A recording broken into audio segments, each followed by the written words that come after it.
Hi, this is Evan Weisel, and I'm principal and co-founder of W2 Communications. Today, we are doing yet another interview with one of our great judges for the second annual Cybersecurity Impact Awards. Today, I'm going to be talking with Kathie Miley, who is Chief Experience Officer at the Cybersecurity Collaborative. Thanks for joining me, Kathie. Thank you, Evan, so much for having me. I appreciate it. Absolutely. And so for those that aren't familiar with the Cybersecurity Impact Awards, this is the second annual program that we're hosting, designed to shine a spotlight on security companies and the tech innovation that's taking place in the cybersecurity space in DC, Virginia, and Maryland. And so for anyone that's interested in submitting an award, it's free to submit. We've got a number of different categories, including small, medium, large, as well as startups, federal headquarters, as well as a number of individual awards that we're looking to hand out in the program come October. The deadline for the submission process is May the 29th, and we encourage everyone that's watching this program and that knows a company or is part of a company to certainly submit for this award. And so, Kathie, again, as I said, the greatest part that I get excited about for this program is the great panel of judges that we've assembled. And so what I'm doing is kind of spending a few minutes with each of our judges, kind of introducing you to the community and talking about your experiences and why you've become a judge. And so my first question for you really isn't a question, but just tell us about who you are and what your role is in the cybersecurity ecosystem here in the region. Okay, well, thank you. So I have been, I grew up here in the Washington, D.C. area, so I have an affinity for it, and of course a bias. I believe that the Washington, D.C. metropolitan area with Virginia and Maryland is the absolute best place in the world to be in cyber. But so I've been in the IT and cyberspace for 30 years. I spent about 12 years of that with Verizon. So a small company of mine was acquired, and it grew and grew and grew, and ended up running the practice there at Verizon for a while. So it was a really great opportunity to be part of the world's largest security services provider at the time. So flash forward to now, I'm part of an organization called the Cybersecurity Collaborative, which is a member of the family of Cyber Risk Alliance. And what we are is a group of companies, and mine particular is focused on providing a virtual peer-to-peer group for CISOs. So it's 100% CISO membership. That is, we don't have any vendors in the group. We provide a safe haven for CISOs to be able to come together and collaborate about the world's biggest security challenges. And goodness knows we are facing some today.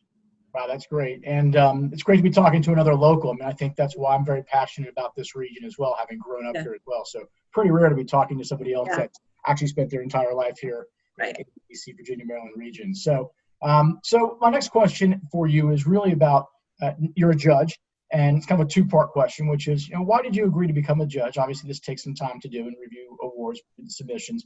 And then also, what will you be looking for when companies or individuals submit?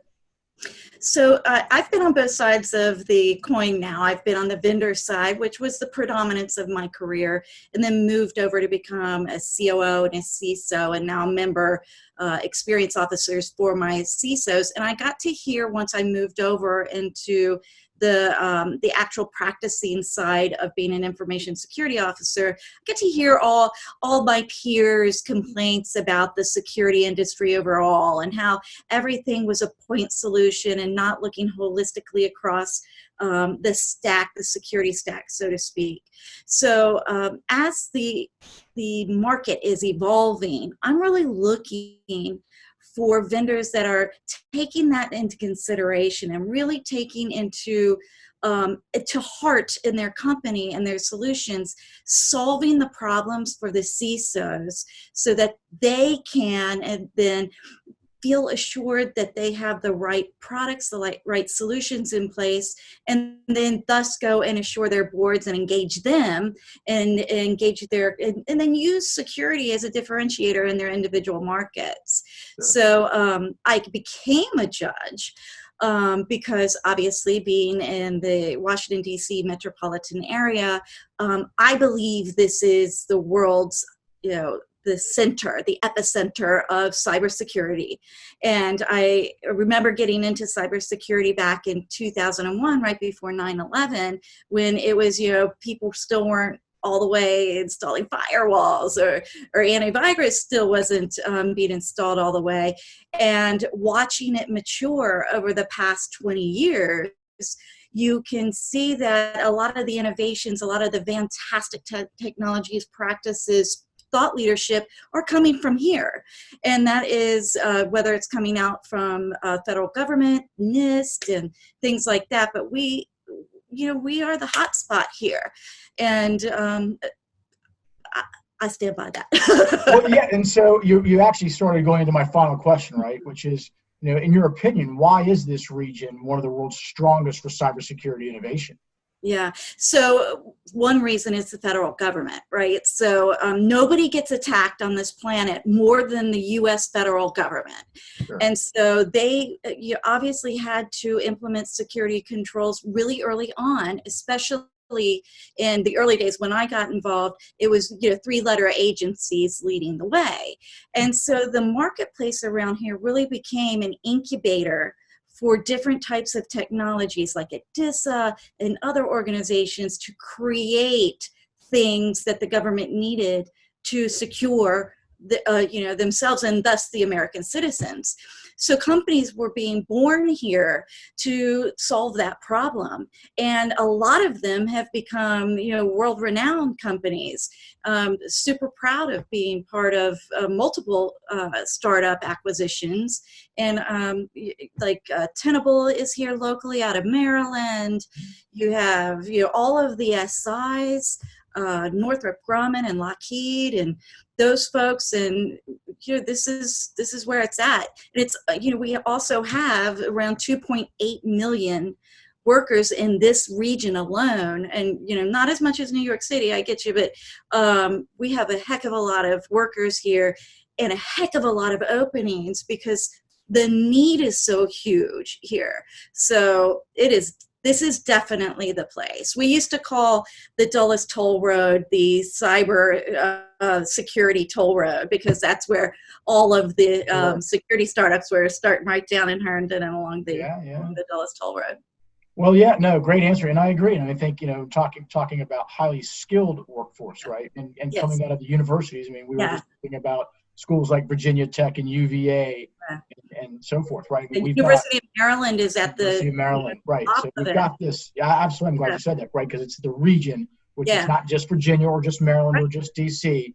We really need to focus and work together as a region to make sure that people understand the opportunities that are taking place here in this region, right? Not kind of fight amongst each other.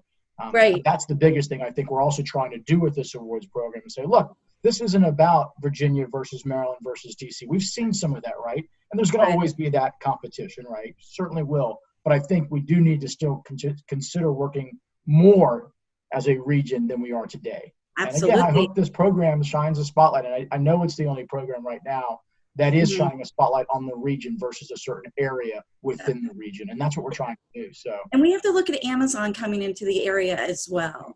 And so those employees, which we're all working with this, work from home, work remote situation, the employees that there are 25 some odd thousand employees that'll be working in Crystal City will be living in Maryland, will be living in Virginia, will be living in DC. And those employees are going to go home and do work at their homes. And we as a community need to take a holistic view of that. And fortunately at my organization at the Collaborative, that's what we're doing. All of the local CISOs and the CISOs across the big metropolitan cities are getting together and looking at how do we solve these problems as a community versus, I'm going to keep it all close to the vest, not share. Right. No, absolutely. Is there a website folks can go to get more information on your organization while we're talking about it? Evan, thank you. It is cyberleadersunite.com. Great. So cyberleadersunite.com. Well, thanks, Kathie, for your time today and just chatting with me about the region, the awards program, and really taking the time out to be a judge for our second annual program. And so again, for folks watching, the deadline, first of all, it's free to submit. I want to reiterate that. So there's no cost. The winners are selected by a panel of judges. And the deadline is May the 29th. Hopefully we'll announce the winners at the end of June. Unfortunately, we can't have a in-person event quite yet. So what we've decided to do is most likely we'll be hosting an awards gala tied into our Cyber Tacos event that we have. This will be our 4th annual Cyber Tacos event as part of DC Cyber Week, which will be the 3rd week of October. So hopefully by then we'll be in good shape to do an in-person and finally get everybody in person again. So again, thanks for your time, and we'll talk to you soon.